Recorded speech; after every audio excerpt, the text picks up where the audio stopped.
بسم الله الرحمن الرحيم. الحمد لله رب العالمين، والصلاة والسلام على النبي الكريم وعلى آله وأصحابه أجمعين.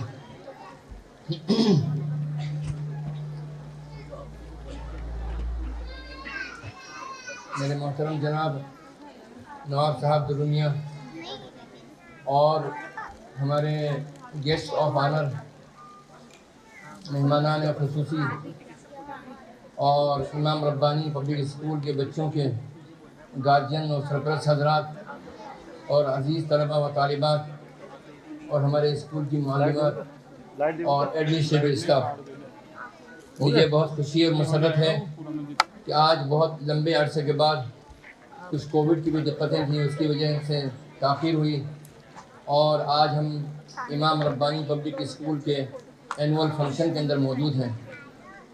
یہ اینول فنکشن صرف امام ربانی پبلک اسکول کا ہے، باقی جو ہمارے 4 اسکول ہیں ان تمام کا اینول فنکشن انشاءاللہ تھوڑے عرصے کے بعد ہوگا، کیونکہ تمام اسکولوں کا ایک ساتھ فنکشن کرنے کے لیے ہمارے پاس جے پور میں ہال ہی اویلیبل نہیں ہے۔ یہ بڑی خوشی کی بات ہے، آپ حضرات کو بھی اس بات کا اعتراف کرنا چاہیے۔ تو ہم یہ جس طریقے سے یہ پروگرام آرگنائز کیا ہے، اسی طریقے سے اور بھی پروگرام آرگنائز کریں گے، اور ہمارے ان اینول فنکشن سے بچوں کے اندر حوصلہ پیدا ہوتا ہے، ان کی میموری تازہ ہوتی ہے، ان کا مورل بوسٹ ہوتا ہے، اور ان کو آگے بڑھنے کا حوصلہ ملتا ہے جب ہم ان کو اپریشیٹ کرتے ہیں۔ بہرحال میں اپنے اس گفتگو کا آغاز، جو بہت لمبی نہیں ہوگی، اگر لمبی ہو جائے تو میں معذرت بھی چاہتا ہوں پہلے سے آپ سے، میں اس شعر سے کرنا چاہتا ہوں: وائے ناکامی متاع کارواں جاتا رہا، کارواں کے دل سے احساس زیاں جاتا رہا۔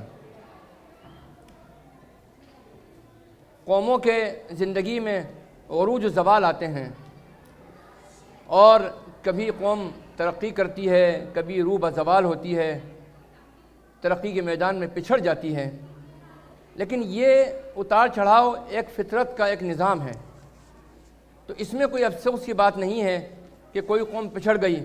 اگر وہی قوم ترقی کرنے کی کے لیے راہیں کھولتی ہے، جدوجہد کرتی ہے، تو اپریسیشن کے قابل ہے۔ لیکن سوال سب سے بڑا یہ ہے، وہ قوم جو کہ ترقی کے عروج کے اوپر تھی، وہ قوم جو کہ ترقی کے راہ پر وہ منزلیں طے کر رہی تھی کہ ترکی کے خلیفہ کے پاس میں انگلینڈ کے بادشاہ جارج ثانی نے اپنی فیملی کی بچیوں کے گروپ کو بھیجا، اور اس درخواست کا ایک لیٹر بنا کر بھیجا شاہی خاندان انگلینڈ کی طرف سے کہ میں آپ کی خدمت میں خلافت عثمانیہ کے خلیفہ کے پاس میں، کہ میں آپ کے پاس میں اپنی خاندان کی بچیوں کو بھیج رہا ہوں، تاکہ تہذیب و ثقافت میں جو دنیا میں آپ نے عروج حاصل کیا ہے، ہماری بچیاں بھی اس سے فائدہ اٹھا سکیں۔ یہ تھا ہمارا معیار، اور میں یہ امید کرتا ہوں کہ آپ کے دربار میں میری بچیاں تعلیم اور ثقافت اور تہذیب سے آراستہ ہو کر انگلینڈ میں جب واپس آئیں گی تو ہمارے ملک کے لیے بھی ترقی کا سبب بنیں گی۔ یہ تھا ہمارا معیار۔ میرے عزیزوں اور دوستوں، ہمارا معیار یہ تھا اور ہمارا ماضی یہ تھا کہ فن حدیث کے اندر ہم نے امام بخاری، امام مسلم کو پیدا کیا۔ یہی وہ ملت ہے جس نے فقہ اسلامی کے اندر امام ابو حنیفہ کو پیدا کیا، امام شافعی کو پیدا کیا، امام احمد بن حنبل رحمۃ اللہ علیہ کو پیدا کیا، امام مالک کو پیدا کیا۔ یہ وہی قوم ہے جس کی کوکھ سے بڑے بڑے داعی پیدا ہوئے، علم تفسیر کے اندر علامہ ابن کثیر پیدا ہوئے، اور فن حدیث کے اندر امام محمد بن اسماعیل بخاری، امام مسلم، امام محمد ابو عیسیٰ الترمذی، امام سلیمان بن اشعث جو صاحب سنن ترمذی ہیں، وہ پیدا ہوئے۔ اور سائنس کے میدان میں جو حضرات پیدا ہوئے، اس امت کی کوہ نے جن کو جنم دیا، وہ جابر بن حیان، ابو علی سینا، ابو القاسم الزہرائی، ایک لمبی فہرست ہے۔ یہ وہ قوم ہے جس کی کوکھ سے مولانا ابوالکلام آزاد اور محمد علی جوہر پیدا ہوئے۔ یہ وہ قوم ہے جس کی کوکھ سے علامہ سید سلیمان ندوی، علامہ شبلی رحمۃ اللہ علیہ پیدا ہوئے ہیں۔ یہ وہ قوم ہے کہ جس کی کوکھ سے مولانا الیاس صاحب رحمۃ اللہ علیہ، مجدد الفسانی رحمۃ اللہ علیہ، حضرت خواجہ معصوم صاحب القبلہ رحمۃ اللہ علیہ، شیخ عبدالقادر جیلانی رحمۃ اللہ علیہ، حضرت خواجہ بہاؤالدین نقشبند رحمۃ اللہ علیہ، اور حضرت خواجہ نظام الدین رحمۃ اللہ علیہ جیسے لوگ پیدا ہوئے، جنہوں نے اپنے انوار و برکات سے اس ملک کو نہیں پورے عالم کو روشن کیا۔ آج ہمیں یہ کہتے ہوئے افسوس ہو رہا ہے کہ ہمارا وہ ماضی اور ہمارا وہ مقام جبکہ قرآن کریم کی پہلی آیت اقرأ بسم ربک الذی خلق شروعات ہوئی، اور آج ہم اس زوال پر پہنچ چکے ہیں کہ گورنمنٹ آف انڈیا کی پلاننگ کمیشن کی ایک رپورٹ ہے، میں نہیں کہتا ہوں، the Muslim the largest minority in the country are seriously lagging behind on all human development indices. یہ میرا کہنا نہیں ہے، یہ کہتا ہے پلاننگ کمیشن کی 12ویں پلان کی رپورٹ کہتی ہے، اور یہ والیوم میرے پاس بھی موجود ہے، میں اسی میں سے آپ کو پڑھ کر سنا رہا ہوں کہ سب سے بڑی مائنورٹی ہماری کنٹری کے اندر، اس ملک میں، وہ انتہائی سیریس اور خطرناک حد تک جو انسانی ڈیولپمنٹ کے اور ترقی کے جتنے بھی میدان ہیں سب میں پچھڑ چکی ہیں۔ لیکن افسوس کی بات اس سے زیادہ یہ ہے کہ ہمیں آج اپنے پچھڑے پن کا احساس بھی نہیں ہے، نہ ہماری تقریبات سے نظر آتا ہے کہ ہم پچھڑ چکے ہیں، نہ ہمارے تہواروں کے اندر ہم کو نظر آتا ہے کہ ہم پچھڑ چکے ہیں۔ میرا عزیزوں اور دوستوں، جہاں ہماری ایک ٹیچر نے بڑے اچھے انداز میں کہا، اور ہمارے پرنسپل ڈاکٹر، وہ ڈاکٹریٹ ان کی پوری ہونے والی ہے، اس لیے میں ان کو ابھی سے ڈاکٹری کی مبارکباد دے دیتا ہوں ڈاکٹر محمد شعیب، وہ ان کے لیے میں ان کی اس بات کو میں کوٹ کرتا ہوں کہ آج کی تاریخ کے اندر ضرورت ہے اس بات کی کہ ہم اپنے بچوں کی تعلیم و تربیت کی طرف پورا دھیان دیں۔ میرا عزیزوں اور دوستوں، جو سوشل سیکٹر ہے، سوشل سیکٹر کا مطلب ہیلتھ اینڈ ایجوکیشن، تعلیم اور صحت، یہ بنیادی طور پر آتی ہے۔ جب یہ دونوں جو کور ایشو ہیں کسی بھی انسانی زندگی کے، جب وہ کمرشلائز ہو گئے تو آپ دیکھیے نتیجہ کیا ہوا۔ نتیجہ اس کا یہ ہے کہ جس کے پاس پیسہ زیادہ ہوگا وہ ترقی کرے گا، اور جس کے پاس پیسہ کم ہوگا وہ ترقی نہیں کر پائے گا۔ اس میں میں نے ہلکے جلدی میں گزر جاتا ہوں کہ دیکھیے سب سے زیادہ آمدنی اور انکم، پر کیپٹا انکم، جو 2011 اور 12 کا ڈیٹا ہے اس کے مطابق سکھ کمیونٹی کی ہے۔ ہم مبارکباد دیتے ہیں ان کو، انہوں نے بڑی محنت کی اور ترقی کی، لیکن افسوس کہ سب سے کم آمدنی ہماری مسلم کمیونٹی کی ہے، اور یہ گیپ بڑھتا چلا جا رہا ہے۔ پلاننگ کمیشن آف انڈیا کا اور این ایس ایس کا جو 55ویں رپورٹ ہے اس کے مطابق آپ دیکھ لیے 2000 سے لے کر 2007-2008 تک یہ گیپ مسلمانوں اور دیگر جو کمیونٹی ان کے درمیان بڑھتا چلا جا رہا ہے، یعنی وہ ترقی کر رہے ہیں، ہم پچھڑتے چلے جا رہے ہیں۔ تو اب یہ ایک سائیکل ہو گیا ہے، اور سائیکل کیا ہے کہ جس کے پاس پیسہ ہے وہ ایجوکیشن حاصل کرے گا، اور جس کے پاس ایجوکیشن ہے وہی جو اسی کی اکنومی اچھی ہوتی ہے۔ تو یہ ایک طریقے سے ڈیڈ لاک سچویشن آ گئی، جس کے پاس پیسہ نہیں ہے وہ ایجوکیشن نہیں لے سکتا، اور جس کے پاس ایجوکیشن نہیں ہے اس کی اکنومی اچھی نہیں ہو سکتی۔ اب میں آپ کو بتا دیتا ہوں کہ مسلمانوں کی تقدیر پر تو آج کی تاریخ میں یہ لکھا ہوا ہے، جو کرنٹ سچویشن ہے، کہ مسلمان اپنے بل بوتے پر ہائر ایجوکیشن میں نہیں جا سکتا، اور اس کی وجہ میں آپ کو بتا لیتا ہوں۔ یہ پلاننگ سچر کمیٹی کی رپورٹ آئی اور اس نے ایک ڈیٹا دیا، اس ڈیٹا کو ہم نے آپ کو آسانی سے سمجھانے کے لیے سلائیڈ کے اوپر جو پروجیکٹ کرنے کی کوشش کی ہے۔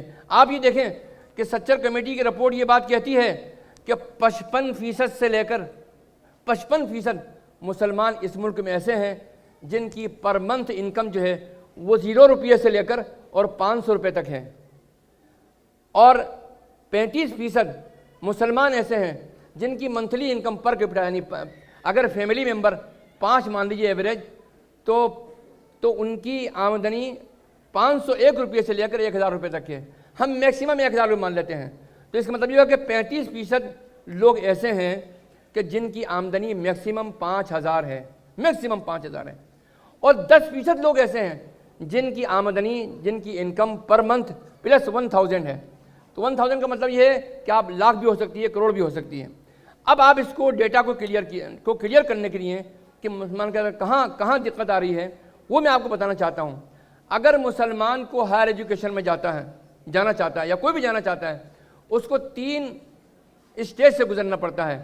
پہلا اسٹیج یہ ہے کہ اس کو کمپٹیٹیو ایگزام کلیئر کرنا ہے، marks up to the mark ہونا چاہیے، نمبر 1. نمبر 2، اس کی فیملی کا مائنڈ سیٹ ہونا چاہیے کہ اس کو ہائر ایجوکیشن میں جانا ہے یا نہیں جانا ہے. اور تیسرا، اس کو بچہ نے کمپٹیشن بھی کلیئر کر لیا اور فیملی آگے بڑھنا بھی چاہتی ہے، اس کا بھی مائنڈ سیٹ ہے انجینئرنگ میں، ڈاکٹریٹ میں، کہیں پر بھی جانا چاہتی ہے، لیکن اس کے پاس پیسہ نہیں ہے. یہ 3 بیریئر ہیں. اب آپ نیچے سے آ کر دیکھیے، نیچے سے ہم چلتے ہیں کہ جو 55%، 55% جو مسلمان ہیں جن کی آمدنی ایک ایوریج 5 ممبرس فیملی کے مگر مان لیں تو 2,500 روپیہ آمدنی ہے. اس 2,500 روپیے آمدنی کا بچہ جو ہے مارکس تو لے آتا ہے، یس لکھا ہے میں نے نیچے، یس مارکس وہ اس نے میڈیکل کا ایگزام کلیئر کر لیا، لیکن اس کی فیملی کہتی ہے یہاں تو کھانے کو بھی نہیں ہے، تم ہمارے ساتھ مزدوری کرو کھاؤ. مائنڈ سیٹ نہیں ہو سکتا ایسی فیملی کا. دوسری بات یہ ہے کہ پیسے بھی نہیں ہیں. اس کے بعد دونوں چیزوں پر کوئسچن مارک لگایا. آپ کی یہ سلائڈ کلیئر ہو گئی. اب میں آگے چلتا ہوں. 35% مسلمان ایسے ہیں جن کی آمدنی 501 روپے سے لے کر 1,000 روپے تک ہے. اب ایک بات یہ بتلائیے کہ ایک بچہ اس فیملی سے بلانگ کرنے والا جو کہ 35% کے اندر آتے ہیں، ان کے بچے نے مارکس بھی کلیئر لے آیا، ایک کمپٹیٹیو ایگزام کلیئر کر لیا، مائنڈ جو ہے اس کی فیملی کا سیٹ ہے کہ وہ چاہتی ہے کہ ہم پیٹ پر پتھر باندھ لیں گے، ہم دال روٹی ایک خشک روٹی کھا لیں گے، لیکن ہم بچوں کو آگے بڑھانا چاہتے ہیں، لیکن اس کے پاس پیسہ نہیں ہے. تو معلوم ہوا کہ 35 اور 55 کتنے ہوئے بھیا؟ 90% ہو گئے. تو معلوم ہوا کہ 90% مسلمان 20 کروڑ میں سے ایسے ہیں جو ہائر ایجوکیشن میں جا ہی نہیں سکتے. اسی چیز نے ہم کو مجبور کیا کہ ان کے لیے کوئی ایکسٹرا فنڈ کی ضرورت ہے. جب تک کہ کوئی ایکسٹرا فنڈ کا انتظام ان کے لیے نہ کیا جائے یہ قوم آگے نہیں بڑھ سکتی. اور ستم ظریفی یہ دیکھیے کہ ایک وہ فیملی جس کی آمدنی 1,000 پلس ہے، اس کی آمدنی، اس کی کیا گارنٹی ہے؟ اس کے پاس پیسہ تو ہے لیکن اس کی کیا گارنٹی ہے کہ وہ بچہ ایگزام کو کلیئر کر لیں؟ اور اس کی بھی کیا گارنٹی ہے کہ اس کی فیملی کا مائنڈ سیٹ ہو؟ اس کا کوئی گارنٹی نہیں ہے. لہٰذا ہم نے اس بات کو سوشل ایکٹیویزم کے ذریعے اس کو حل کرنے کی کوشش کی. میرا یہ ذہن تھا کہ جب تک کہ مسلمانوں کے لیے ایکسٹرا ریسورسز پرووائڈ نہ کیے جائیں اس وقت تک مسلمانوں کی تعلیم کا مسئلہ حل نہیں ہو سکتا. تو پہلی مرتبہ ہندوستان نے سچر کمیٹی کے جو آبجیکٹ تھے اور اس کی جو ریکمنڈیشن تھی اس کا پورا کرتے ہوئے 55 سال کے بعد انہوں نے یہ قدم گورنمنٹ نے اٹھایا 60 سال کے بعد کہ 11ویں پلان کے اندر جو کہ 2007 سے 2012 تھا مسلمانوں کے لیے اسکالرشپ کا اناؤنس کیا اور 7,000 کروڑ روپیہ مخصوص کیا. اب 7,000 کروڑ روپیہ نظر نہیں آ رہا تھا وہاں پر کہ گراؤنڈ پر پہنچ رہا ہے. تو ہم نے مسلسل ملاقاتیں کی منموہن سنگھ جی سے، مونٹیک سنگھ اہلووالیہ جی سے، اور میں بتلا دیتا ہوں کہ یہ 11واں پلان 12واں پلان کے اندر 11ویں پلان میں تو ہم انوالو نہیں رہے لیکن 12ویں پلان کے اندر ہم انوالو رہے شروع سے آخر تک. میں مبارکباد دیتا ہوں منموہن سنگھ جی کو، میں مبارکباد دیتا ہوں سلمان خورشید کو، میں مبارکباد دیتا ہوں سیدہ حمید پلاننگ کمیشن کی ممبر تھی ان کو، اور میں مبارکباد دیتا ہوں مونٹیک سنگھ اہلووالیہ جو وائس چیئرپرسن تھے پلاننگ کمیشن کے. تو انہوں نے ہماری باتوں کو سنا. جب ہم نے ان سے ملاقات کی تو وہ یہ کہنے لگے کہ بھئی ہم تو ایئر کنڈیشن روم میں بیٹھ کر بناتے ہیں. میں نے کہا اس کی مثال ایسی ہے مونٹیک سنگھ جی کہ ایک مریض ڈاکٹر کے پاس آتا ہے تو ڈاکٹر اس کے پڑوسی سے اس کا حال پوچھتا ہے یا خود مریض بیان کرتا ہے. یہ ایسا ہی ہے کہ آپ نے میرے پڑوسی سے میرا حال پوچھ لیا، میرے لیے دوائی لکھ دی. کیا کوئی ڈاکٹر دنیا میں ایسا ہے؟ نہیں ہے. میری تکلیف تو آپ کو مجھ سے ہی پوچھنا پڑے گی. تو بتائیے، یہاں سے دروازہ کھلا اور مونٹیک سنگھ جی اہلووالیہ نے ہماری بات کو ویلکم کیا. اور گورنمنٹ آف انڈیا نے یہ کوالٹی کی بات ہے کہ پہلی مرتبہ ہندوستان کی تاریخ میں 60 سال کے بعد، میرے محترم میں توجہ چاہوں گا، پہلی مرتبہ ہندوستان کی تاریخ میں این جی اوز کا پارٹیسپیشن پلاننگ کمیشن کے اندر ہوا پلان کو تیار کرنے کے سلسلے میں، سوشل سیکٹر کے پلان کو تیار کرنے میں، یعنی ایجوکیشن اور ہیلتھ کے پلان کو تیار کرنے کے لیے. تو آپ بتائیے نا، لوگ کہتے تھے کچھ نہیں ہو سکتا، گورنمنٹ کی پالیسیاں کیسے بدل سکتی ہیں، لیکن ہم نے گورنمنٹ آف انڈیا کو رپورٹیں پیش کی، گورنمنٹ نے اس کو ویلکم کیا. اور پہلی مرتبہ پری میٹرک اسکالرشپ کا صرف ایک ڈاٹا دے رہا ہوں آپ کو، 2007 میں ڈکلیئر ہوئی تھی، ایک بھی اسکالرشپ نہیں بٹی. اور آپ یہ دیکھیے کہ 2014-15 تک 1128 کروڑ روپیہ 1128 کروڑ روپیہ یہ اسکالرشپ کے دیے گئے صرف پری میٹرک کے اندر. اسی طریقے سے آپ یہ اندازہ لگائیں کہ 7ویں پلان میں 2575 کروڑ روپیہ دیا گیا اسکالرشپ کے اکاؤنٹ کے اندر، اور اس کا جسٹ ڈبل ہو گیا 12ویں پلان کے اندر جو ہم نے کوشش کی الحمدللہ. تو ٹوٹل یہ 7 سال کے اندر 7619 کروڑ روپیہ بچوں کو اسکالرشپ میں دیا گیا. یہ پرائیورٹی سیکٹر لینڈنگ، اس کو میں ابھی چھوڑ دیتا ہوں، وقت بہت زیادہ ہو رہا ہے اس لیے یہ میں آپ کو بتا لیتا ہوں. 17,01,806 کروڑ روپیہ یہ لون دیا گیا ٹوٹل جو گورنمنٹ نے لون دیا. اس میں سوال سب سے بڑا یہ تھا کہ مائنرٹیز کو تو لون ملتا ہی نہیں ہے. تو ہم نے اس بات کی کوشش کی کہ مسلمانوں کو ان کی آبادی کے لحاظ سے جو 15% آپ کے مطابق ہیں لون ملنا چاہیے. تو گورنمنٹ نے اس کا بھی کمٹمنٹ پورا کیا، اور میں آپ کو مبارکباد دیتا ہوں اس کام کے لیے کہ 31 مارچ 2015 کا یہ ہے کہ 2,69,644 کروڑ روپیہ مسلمانوں کو اور مائنرٹیز کو ایز اے لون دیا گیا. یہ دیا گیا. اور یہ بتلائیے کہ انہوں نے ٹارگیٹ رکھا تھا 15%، یہاں 15% کے لگ بھگ تقریباً 16% کے لگ بھگ ان کو لون دیا گیا. اور اسی طریقے سوشل سیکٹر کے اندر 12ویں پلان کا جو بجٹ تھا وہ تھا، اس کے اندر آپ یہ دیکھیے کہ ٹوٹل تھا 26,64,843 کروڑ روپے کا بجٹ تھا، ایلوکیشن تھا سوشل سیکٹر کا، اور 15% مسلمانوں کا شیئر اس کے اندر موجود تھا. اور آپ یہ دیکھیے کہ 3,99,000 یعنی 4 لاکھ کروڑ کے لگ بھگ مسلمانوں کے لیے پیسہ 12 پلان میں ریزرو تھا. کتنا اٹھایا کتنے میں، لیکن میں نے قانون کے دائرے میں رہ کر اس کے ایلوکیٹ کروا لیا، اور گورنمنٹ نے اس کا پروویژن رکھا الحمدللہ. یہ پلاننگ کمیشن میں جب میں جایا کرتا تھا تو شروع میں میں آسا لے کے جاتا تھا تو لوگ آپس میں آئیے افسران یہ بات کہتے تھے کہ مولانا صاحب آئے ان کو تو ایک چائے پلا کر رخصت کر دیں گے، ان کی بات ہم اپنی بات سمجھا کے. لیکن الحمدللہ ایسا انوائرمنٹ پیدا ہوا کہ میری 2.5 گھنٹے کے پریزنٹیشن ہوئے پلاننگ کمیشن کی. فل باڈی بیٹھی ہے، اس میں ڈاکٹر سیدہ حامد جو اتنے ممبر ہیں وہ سب بیٹھے ہیں، یہ مونٹیک سنگھ آہلوالیہ ہیں، یہ منموہن سنگھ جی ہیں. ہم نے ان کو یہ بات سمجھائی. ہمیں یہ پتہ چلا کہ گورنمنٹ آف انڈیا جو 43,000 کا پروپوزل پیش کیا گیا ہے 12 پلان کے اندر، اس میں کٹوتی کر رہی ہے. تو ہم فوراً ملے منموہن سنگھ جی سے، ہم نے کہا کہ تو انہوں نے بتلایا کہ یہ آپ کو کیسے معلوم ہوا کہ بھئی ہم کوئی کٹوتی کر رہے ہیں. ہم نے کہا کہ ہم گراؤنڈ پر ہیں، ہم کو اندازہ ہو جاتا ہے. تو انہوں نے کہا کہ یہ ایک پروسیس ہے، ہر منسٹری، ہم minority ministry affairs minority ministry کے لیے ہم کام کر رہے تھے اور ان کو مضبوط کرنا چاہتے تھے، وہ نیا ادارہ کھڑا ہوا تھا. تو منموہن سنگھ نے کہا کہ دیکھیے ہر منسٹری اپنا پروپوزل پیش کرتی ہے، کوئی 2.5 لاکھ کروڑ، کوئی 2 لاکھ کروڑ، کوئی 1 لاکھ کروڑ. ہم اپنے پاس جو ہمارے ریسورسز موجود ہیں ان میں سے ہم دیکھ کر پھر ڈیزائن کرتے ہیں اور طے کرتے ہیں کہ کس کو کتنا، کون سی منسٹری کو کتنا دینا. وہ ایک جنرل پروسیس ہے. تو ہم نے ایک درخواست کی منموہن سنگھ جی سے، وہ یہ کہ آپ جتنے بھی ہم نے اسکیمیں لکھی ہیں اس میں ساری اسکیمیں کٹوتی کر سکتے ہیں، اور ہماری اسکالرشپ کی جو اسکیم ہے اس کو آپ کٹوتی مت کیجیے، اس کو ڈیمانڈ ڈریون کر دیے. یعنی جس طریقے سے شیڈول کاسٹ اور شیڈول ٹرائب کو اسکالرشپ دی جاتی ہے اس طریقے سے ڈیمانڈ ڈریون کر دیے اس کو بھی، کہ کوئی بھی ہندوستان کے 20 کروڑ مسلمانوں کا کوئی ایک بچہ بھی اگر اپلائی کرے اس کی جو ہے اسکالرشپ منظور ہو جائے. تو 15 اگست 2013 کو جو لاسٹ تقریر لال قلعے سے ہوئی ہے اس میں منموہن سنگھ نے اعلان کیا کہ مسلمانوں کی جو اسکالرشپ کی اسکیم ہے وہ ڈیمانڈ ڈریون کی جاتی ہے، اور یہ بات پلاننگ کمیشن کے اندر موجود بھی ہے. تو میں اس بات اب اپنی تقریر کو اب کنکلوڈ کرنے کی طرف آ رہا ہوں. میرا جو ایک طریقے سے بیسک انسٹیٹیوشن ہے، یہ جو کور انسٹیٹیوشن جسے کہہ سکتے ہیں، وہ جامعۃ الہدایہ ہے. اور ہمارے والد رحمۃ اللہ علیہ کا ایک خواب تھا کہ مدرسہ ایجوکیشن کے ساتھ میں ماڈرن ایجوکیشن کو گویا کہ کمبائن کرنا چاہیے تاکہ مدرسے سے نکلنے والے بچے اور فارغین ان کی اکنومی اچھی ہو سکے. اس لیے حضرت مولانا حجاز علی صاحب رحمۃ اللہ علیہ جو میرے پردادا تھے، انہوں نے اس خواب کو دیکھا اور ان کے اس خواب کو پورا کرنے کے لیے آگے آئے حضرت مولانا شاہ عبد الرحیم میرے والد رحمۃ اللہ علیہ.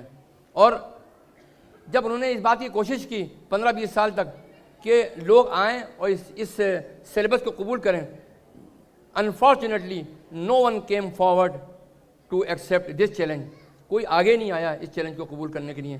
تو حضرت نے کہا کہ چلیے میں ایک ماڈل انسٹیٹیوشن بنا دیتا ہوں, جس کو ایکسیپٹ کرنا ہے وہ کرے اور جس کو نہیں کرنا ہے وہ اس کی مرضی ہے. یہ ہمارے والد اور بانی جامعہ حضرت شاہ عبد الرحیم صاحب مجددی رحمۃ اللہ علیہ 76 میں اس کی بنیاد رکھی گئی, مدرسہ ود ویژن, اور یہ اس کی دونوں بلڈنگیں ہیں.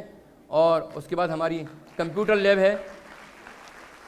اس کمپیوٹر لیب کے لیے آپ کو یہ تعجب ہوگا کہ یہ فوٹوگراف 1986 کا ہے, یاد رکھیے گا, تاریخ لکھ لیجئے 1986 کا ہے. اس کے بعد یہ ہماری سائنس لیب ہے. اور اس کے علاوہ ہم کوشش کرتے رہے, ہم نے اس بات کی بھی کوشش کی کہ ہم اچھا اور صاف ستھرا جو ہے سول سرونٹ اس ملک کو دیں.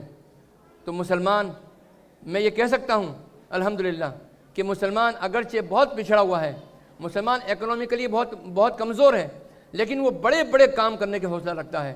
یہ بہت بڑا چیلنج تھا.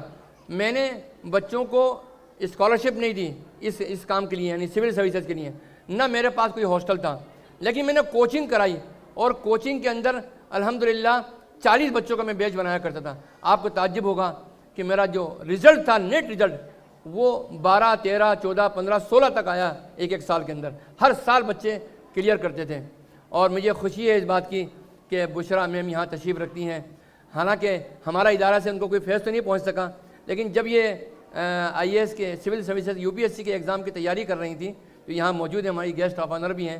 اس وقت ہمارے ڈائریکٹر اقبال خان صاحب ان سے یہ ٹچ میں تھیں اور بہت سی چیزوں میں انہوں نے استفادہ بھی کیا. لیکن انہوں نے, ہم مبارکباد دیتے ہیں ان کو کہ انہوں نے اپنی ذاتی محنت سے, ذاتی دلچسپی سے اپنے پیروں پر کھڑا ہو کر حوصلہ کیا, اور یہ آج یہ ماشاءاللہ ADM بنی ہے, IPS آفیسر ہیں ماشاءاللہ.